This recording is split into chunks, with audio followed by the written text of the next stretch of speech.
Back at it, one and only Bob, Catherine Applegate. Title, Make No Sudden Moves. I've ridden around the grounds of the park in Julia's backpack enough to know every inch of the place. I've chatted with many of the residents, but now everything seems topsy-turvy. I keep finding myself in places I don't want to be, like the wolf exhibit. Near the entrance, a sign lies crushed on the ground. It has a picture of a gray wolf with an arrow pointing one way, and another arrow with the emperor penguin on it. To my right, I see a piece of hay stuck deep in the tree trunk like a pencil in a cupcake. To my left, water gushes from a pathside ditch, a broken pipe. The boiling sky has settled into a solid blanket of gray, and the rain's quieted to a steady drizzle. Still, I smell more bad weather menacing in the distance. Tossed into a bush is a long informational display with a photo of two gray wolves. I don't see any fence or barrier or intact wall. It dawns on me that grumpy wolves and tiny dogs might not make the best pals, especially under these trying circumstances. Just as I start to leave, a wolf on the sign seems to move, to blink. Oh, he isn't a part of the sign. He's next to the sign. It's Kimu. Hey, I say. No answer. Something tells me I should hightail it out of there. Something else is saying, make no sudden moves. I hate it when my brain disagrees with itself. I split the difference, crouching meekly, doing the whole submissive dog thing. Kimu locks his gaze on me. I try not to make direct eye contact. A lot of animals find that threatening.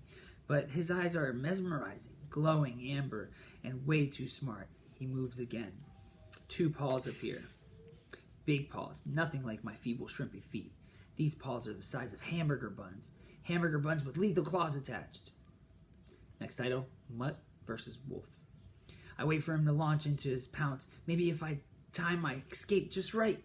Yeah, sure. In a battle of Chihuahua mutts versus wolf.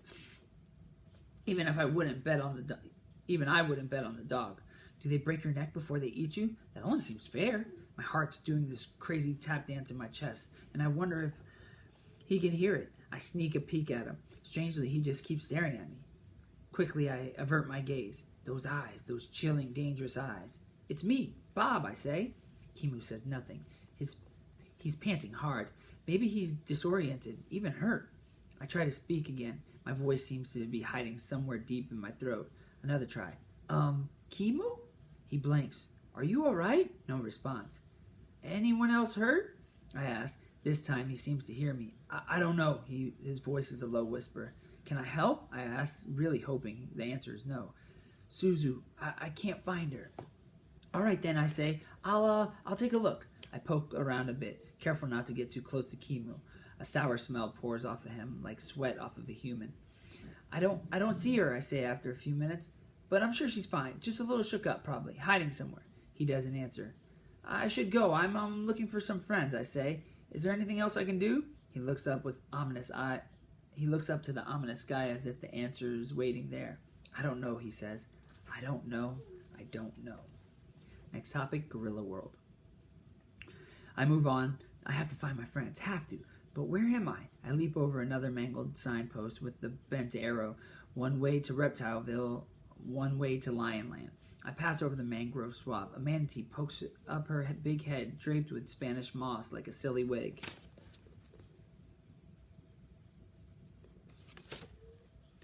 Two workers in yellow raincoats trot past me. One has a bloody bandage on his cheek. I need to stop. Regroup. Cool it, Bob, I tell myself. I'm panicking. Not taking in the right data. I try to blot out all the horrible smells, all the awful noise. I concentrate. Let my nose do the real work. A whiff of something familiar. Gorilla? It has to be gorilla. Full run now. I cut my back left paw on a shard of glass. Trip. Fall hard on my nose and cut it too. Dripping blood, I carry on. Find them, find them, find them. A massive old oak lies on its side at the entrance to the gorilla world. Huge tangled roots grow into the air like frozen snakes, and just beyond where Ivan lives is nothing but devastation. Title, Help Us. The stone wall separating Gorilla World and the Elephant Odyssey is gone. Pieces of both domains mingle. An elephant toy here, a gorilla nest there. Part of the indoor gorilla space is crumbled to the ground. I scan the area where Ruby and her herd like to hang out. Nothing. No gorillas either. Out of nowhere, the rain picks up. coming sideways, blinding me. The wind howls like a hurt dog. The storm isn't over, not by a long shot. I leap over a pile of cement blocks, catch my hurt foot on something sharp, yelp, keep going. Ivan, I call. Ruby! Nothing.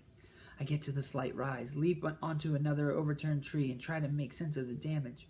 Red and blue lights cut through the rain. Police, fire engines, good. We need all the help we can get.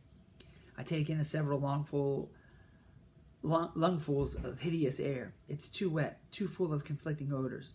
A mismatch of scents I can't decipher, especially with my busted nose. The wind gathers speed, pushing at me with incredible force. Feels like it'll tear my ears right off my sore noggin. I can barely stay upright. Wind like that, storm wind, doesn't carry a scent. It obliterates it. Help us, help us! It's tiny, desperate voice, maybe even Ruby's voice. Title, Kudzu. I pick my way through the debris, trying to lock on the sound. It ain't easy. Please help us! Climbing over the remains of the wall. The one I was sitting on that seems like moments ago, I find myself at the bank of the moat. Ruby? I call at the top of my lungs. Uncle Bob! The sound of my name cuts through the gloom like a shaft of sun. Ruby runs to the opposite edge of the water. She's maybe 8 feet away, but I can barely make her out in the torrential rain. You stay there, I yell, trying to be heard over the wind. I'll come to you.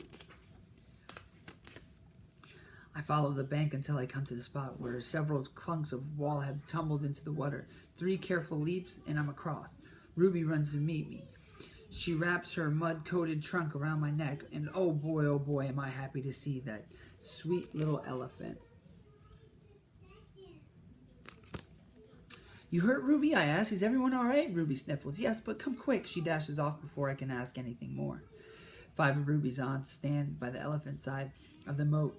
Each has her trunk plunged deep into the dark, muddy water.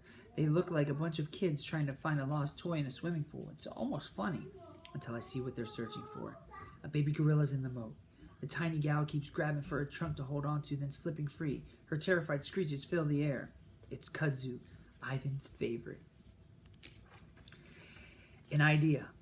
Title, an idea. I'm going in, says Masika, one of the younger aunts. Might make things worse, Akello cautions. Displace the mud, pull her down toward the bottom. I could go in, I suggest, the words popping out before I could swallow them. It's more mud than water, Bob. Akello shakes her head. You'll get as stuck as Kudzu. I don't exactly argue the point. I've got an idea, comes a small voice. All of the aunties turn to Ruby, and she looks startled to have their complete attention. A couple of us get to the other side of the moat, Ruby says. Grab trunks. We'll make like a, what do you call it? A sling, I exclaim. A hammock, like the gorillas have. I don't know, Ruby. Akello sounds doubtful. Kudzu grabs from Masika's trunk with both hands. Wait, Masika says. Think I've got her this time. Masika lifts her trunk with deliberate slowness, carefully trying to support the baby gorilla, but once again, Kudzu can't hold on. She lets out a despairing cry. Down she goes, lower this time, her nose and eyes just visible. Okay, Akello says, with a nod at Ruby. Let's give Ruby's idea a try. Masika, Layla, Elodie cross the river to the far side. Zanaya, Ruby, and I will take this side. All 3 elephants move with surprising quickness to the spot where I crossed. They gallop back until they're facing us. It's strange to see them on the other side of that moat, with the wall destroyed. They're technically in Ivan and Kenyani's domain. Move down a bit, Akello instructs. That way, she motions with her head. I want to scoop her out, not push her down. 3 on one side, 3 on the other. The elephants reach out for each other's trunks, creating a kind of cradle. Okay, now, says Akello, lower carefully. Down they go into the muddy water. Ruby nearly loses her footing, so I grab her tail with my teeth. It doesn't really help, and she yelps, ouch! But my heart's in the right place. Kudzu thrashes her tiny arm. Stay calm, I call. Easy for me to say.